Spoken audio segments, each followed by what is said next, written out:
Assalamualaikum warahmatullahi wabarakatuh. Berjumpa kembali dengan acara ngaji channel.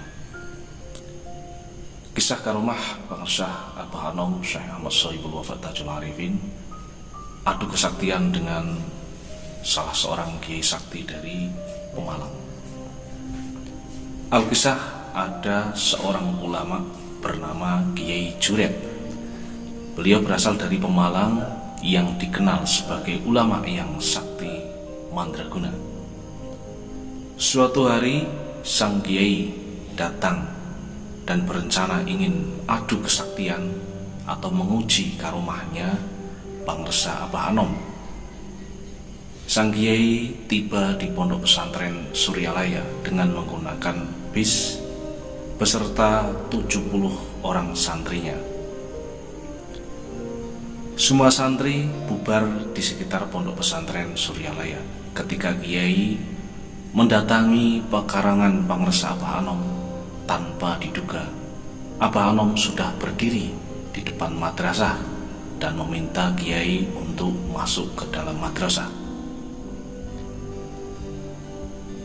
Kiai dikejutkan dengan kasyaf atau penglihatan batin pangresa Abah Anom.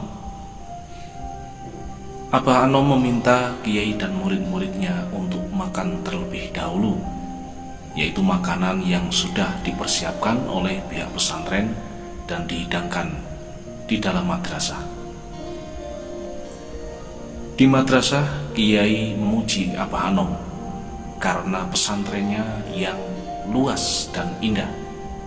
Namun, ia menambah kritis halus tentang kekurangan pondoknya pangresa Abah Anom ini, yaitu tidak adanya burung yang dikenal indah bulunya atau burung cendrawasih. Pangresa Abah Anom hanya terdiam dan menjawab dengan singkat, "Tentu saja, Kiai."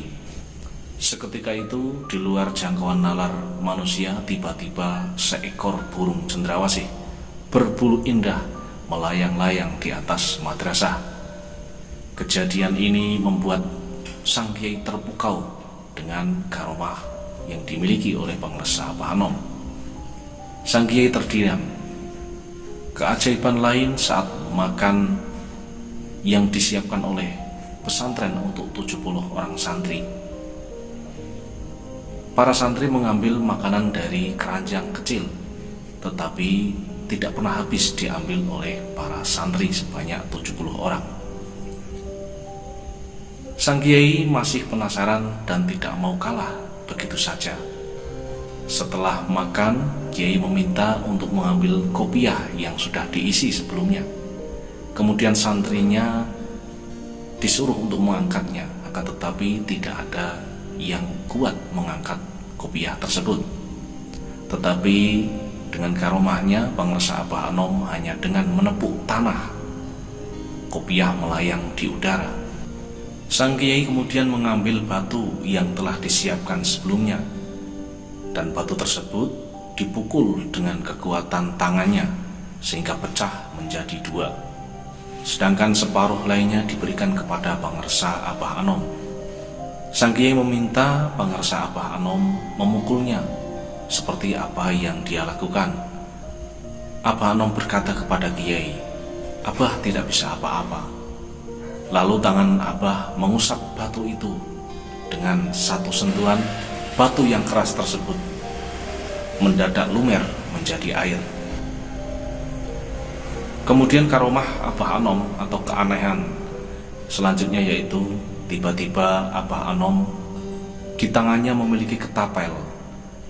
Kemudian ketapel itu diarahkan atau ditembakkan ke atap madrasah.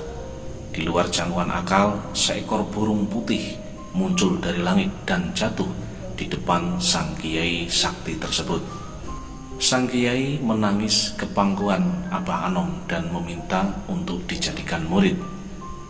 Kemudian pangresa Abah Anom membacakan talqin zikir Thariqah Qadiriyah Naqsabandiyah. Setelah sang kiai dibacakan talqin zikir oleh pangresa Abah Anom hingga tertidur, dan hebatnya sang kiai bangun tidur tiba-tiba sudah ada di dalam masjid. Subhanallah, inilah karomah beliau, Pangarsa Abah Anom, Mursyid Thariqah Qadiriyah Naqsabandiyah, Pondok Pesantren Suryalaya. Semoga cerita ini bisa menambah mahabbah kita kepada beliau, kepada para ulama pewaris para nabi. Semoga bermanfaat. Assalamualaikum warahmatullahi wabarakatuh.